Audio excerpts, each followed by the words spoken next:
So uh, karon nga bulan in connection with the Jubilee year, gina-celebrate na to ang tuig sa Jubileo, no?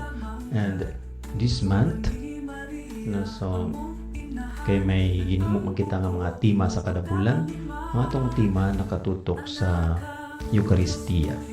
Amo man gani sa siningation, maghiwat kita sang halipot nga catechism o pagpanudlo manungod sa Eucharistia. So may kita sang question, no, na pamangkot, no.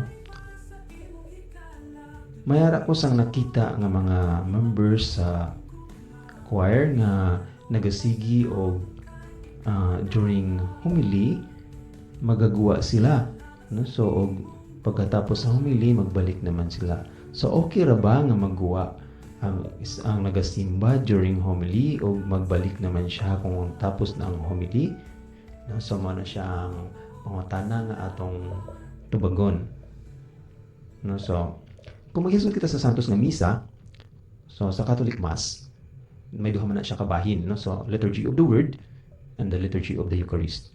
So ang liturya sa pulong, may mga bahin na siya, no?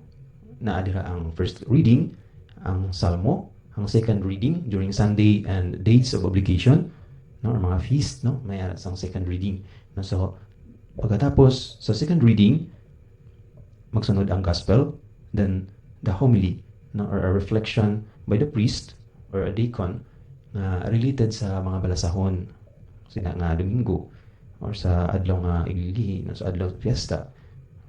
Then after this na is the creed, then the prayers of the faithful. So kung nag-participate kita sa Santos nga Misa, gina-expect kita nga to participate fully, no, sa the Holy Eucharist. Kanang na siya gitawag bitaw nga conscious, active participation, no, sa Holy Eucharist.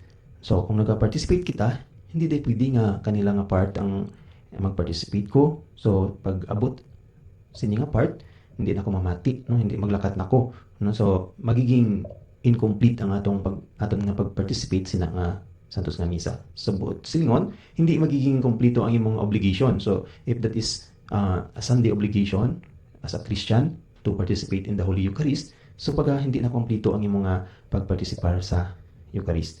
So the homily is not just an optional talk, no, nga kanang pwede mamati ka, pwede hindi, no.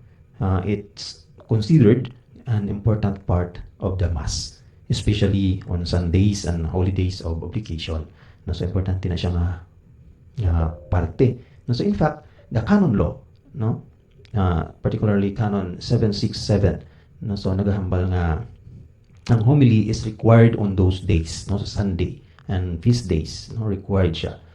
Kaya nga aman, it helps explain scripture, no. So nga mabuligan kita nga mas maintindihan ang mga balasahon sina nga adlaw, mas mapaklaro ang mensahe, no, so sa mga balasahon, no. So and connect it to our lives, no, ma-connect naton siya kay ang magmatter, no, kung paano naton siya maintindihan so that we can actually live, no, mapuy-an naton ang aton nga mga nabatian sa dira sa homily, no. So bilang mga faithful, so the question is it okay to live, no? Okay ra ba nga kanang during homily magawas ka, no? So from the church perspective, no, so living during the homily is not proper, no. So dili gid na siya proper nga magalin ka during sa homily, no. So unless it is a serious reason, no, may serious kang rason, like for example illness, nasakit imong tiyan, no, so or lain ang pamatyag, so magawas ka, so excuse na siya. So caring for a child, no, may bata kang gindala, nagsimba, kailangan mo siya patitiun, kailangan mo siya atipanon, so that is an excuse, no. Or may emergency ka nga kailangan nga ato nga katuan or nga atipanon, so those are the cases nga ano. But if it is, no, intentionally skipping, so naging hungod mo, nagiging habit mo na nga during homily magawa ka gid kag ma-chismis ka dito sa guwa, homily ka man imo, so or makadto ka sa CR, timingon gid nimo nga maga-CR ka during homily, so nagiging habit mo na siya, no. So it would mean missing part of the Mass. No? May na-miss ka nga parte sa Santos nga Misa. So from a spiritual perspective naman, staying is an act of respect for God's Word. No? Nga ara ka. Bisan pa na bisan pa hindi mo na gusto ang homily sang pari, maski daw takan ka mamati, no? So what? Out of respect, no? So Word of God. No? So, and for the community nga ara dira gathered, no? Living casually can give the impression that the homily doesn't matter, no? Kung ano na lang ka kada homily, ginahabit mo na nga malakat ka, makadto ka didto, kung diin ka makadto, so bagada wala na sang importansya ang homily gali, no? So hindi amo sina. So dapat mamati kita maski maski hindi mo pa gusto, no? So may ara gyapon na sang mensahe nga gusto ipaabot ang Ginoo para sa aton, no? So amo na siya ka importante ang homily. So even though it is meant to nourish our faith, no? Wala man sang homily nga kanang ang purpose kanang kalain, no? Nga para hatag og kalaot sa aton, no? So its very purpose is to nourish our faith. So then next one is for fulfilling the obligation. Balahaw kanang fulfill ka sang the obligation mo, because in the Ten Commandments, ara man na siya sa Ten Commandments, no? Nga himuon naton nga holy ang adlaw nga ipapahulay, and that is by going to church. So in fulfilling this obligation, the obligation is to attend the entire Mass, no? Mag-attend kita sa entire Mass, or the liturgy of the Word, liturgy of the Eucharist, no? Kana siya. Missing a substantial part, including the homily, without a good reason could mean the obligation isn't fully met, no? Nakulangan ka, so wala mo na kompleto. So for example, na late ka, nang-abot na kanang homily na, no? So wala mo na kompleto ang Santos nga Misa. So wala mo ma-met ang imong Sunday obligation. So that is why it is very important, no, nga kanang sometimes di magin malikawan nga kuan ka, pero kung makaya gid 15 minutes before mag-start ang Santos nga Misa, dapat ara na gid kita, no? So in short, it is best to stay if someone has a valid reason, hindi mo gid malikawan nga excuse gid na siya nga reason, okay lang, but as long as you're able, no, mamati kita sa homily. So making it a habit nga kada homily maggawa ka for the homily, it is not keeping with the spirit of participating fully in the Mass. So remember nga ang ginahambal sa Catechism of the Catholic Church, full, active, and conscious participation ang gina-require during the Holy Mass. Full, active, and conscious participation. So nga amo na siya ka-importante nga hindi naton ma-miss, no, ang mga party sa misa. So remember this, when a priest wear the stole, kanang stola balahaw kanang diri sa bitaw ang tela bitaw nga ginabutang na sa blade diri sa liog sa pari. So kanang narrow strip bitaw nga so stola, it is a visible sign of the sacramental authority, no? Kana ding magsuksok na ang pari sina nga stola, visible sign na siya sa sacramental authority, no? Nagsimbolo na siya sa autoridad sa pari. So in the liturgy, especially during the sacraments, no, makabantay mo kung magbunyag ang pari, maghilog sa kanang anointing of the sick, tanan nga sacrament, kasal, no? So magsuksok gid na ang pari sang stola, because the stole symbolizes the authority of the priest, no? Kanang authority nga ginhatag ni Jesus Christ sa iyang mga kaparian, no? So di na siya mabasa. Kana ding nasa Matthew chapter 16 verse 19. No? So authority siya, whatever you bind on earth will be bound in heaven. No? So that symbolizes the key. No? I will give you the key of the kingdom of heaven. No? Mga ginhatag ni Jesus Christ, that symbolizes the authority, ang key, no? Nagsimbolo sang otoridad. So in the liturgy, especially during the sacraments, the priest does not just act on his own. No? Wala na siya nga kanang iya lang na mga kagustuhan ng iyang ginahimo, no? So but he represents Christ, the head of the church. Nang gina-representa niya si Jesus Christ nga amo ang head sang simbahan. No? So when he celebrates the Mass, absolve sins kanang mga mas nga ginapatawad na imo nga sala. So sa pagkumpisar dahil sa confession or kung mag-blessing, he is acting in persona Christi. No? So nag-act siya in persona Christi, or in the person of Christ the head, no? In persona Christi Capitis, no? So in the person of Christ, the head. So amo na siya nga once gani nga magsuksok na sa istula ang pari, harap na siya sa atubangan, he is acting in the person of Christ. Therefore, kung wala kita namati during the time sang humilia, it is like insulting Jesus. No, kasi Jesus did ang ara dira, no? Sa during the Eucharist. So just imagine kanang ara ka sa crowd, no? Tapos ara si Jesus nag-preach. Tapos sa nagsugod na siya sa pag-preach, malakat ka na. No, so daw mo sina no kalain na daw kan tapos mabalik ka na lang kung makaon na. No, so daw kalain gid. No, so we are insulting Jesus, no, hindi ang pari ang atong ginsulti because the priest, so he's acting in persona Christi Capitis, no? So in the person of Christ, the head. So ano siya ang stole, the key vestment of the priest. Ang mga deacon dire na silang shoulder, no? Ito nga nag-symbolize na siya nga sila mga servants, no? Pero ang priest o ang bishop nagasuksok sina around sa ilang liog, symbolizing their authority to teach, no? Na may autoridad sila nga magpanudlo. So their authority to teach, to sanctify and govern in Christ's name. Nga sila ang nag-govern sa ato, the church, no? So pagsunod bilang pagsunod sa katubitang gisugo ni Kristo nga feed my sheep, no? So mana siya ka importante.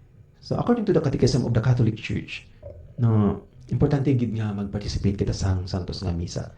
So in CCC 1348, it is about gathering together. No, Christians come together in one place for the Eucharistic assembly. No, so Christ himself presides invisibly over every Eucharistic celebration. Batian niyo?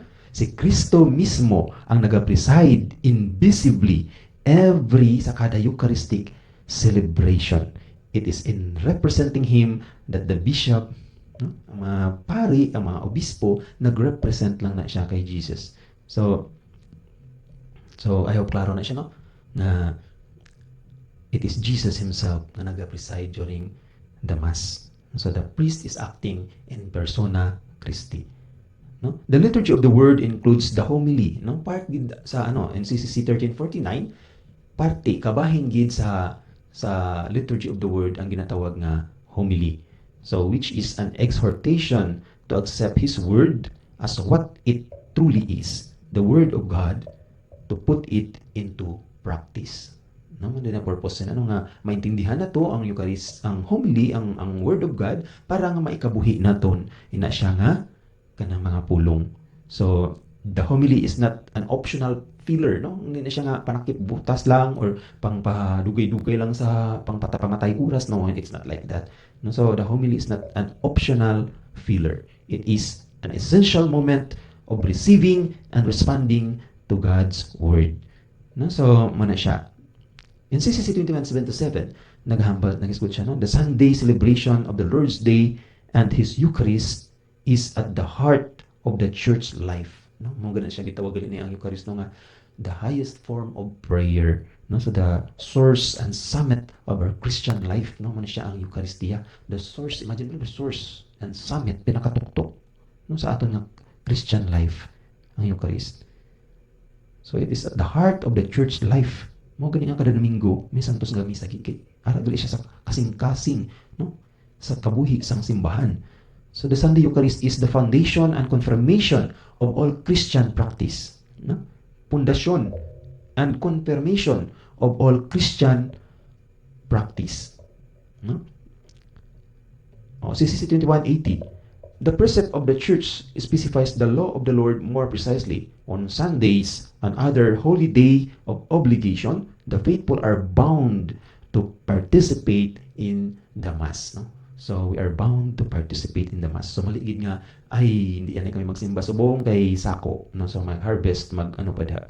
So in fact, the CCC mentions kung ikaw manggaranon, kung ikaw may mga tinaw, it is your obligation nga pasimbahon anay ang imong mga tinaw, no? So bago silang mag-ubra, kung hindi mo malikawan nga hindi mag-ubra, no? So pasimbahon anay sila, otherwise imo na siya nga pananagutan, no? Imo na siya nga sala. Kung hindi sila makasimba, bangod ginsugo mo sila, gan-require mo sila nga magdiretso gid sa umadayon sa ilang mga obra, So nahimo ang imong sugo nga rason nga why sila makasimba. No, so that is why kung ikaw may mga tinaw, dapat i-encourage mo sila to do first their Sunday obligation, no? So to attend the Holy Eucharist, the Mass, no? Bago sila maghimo. No? So ani possible, so aglaw gani nga ipapahulay na so dapat wala sang ubray kung makaya man. Pero kung hindi malikawan, no, so pwede man nga simbahon anay sila una.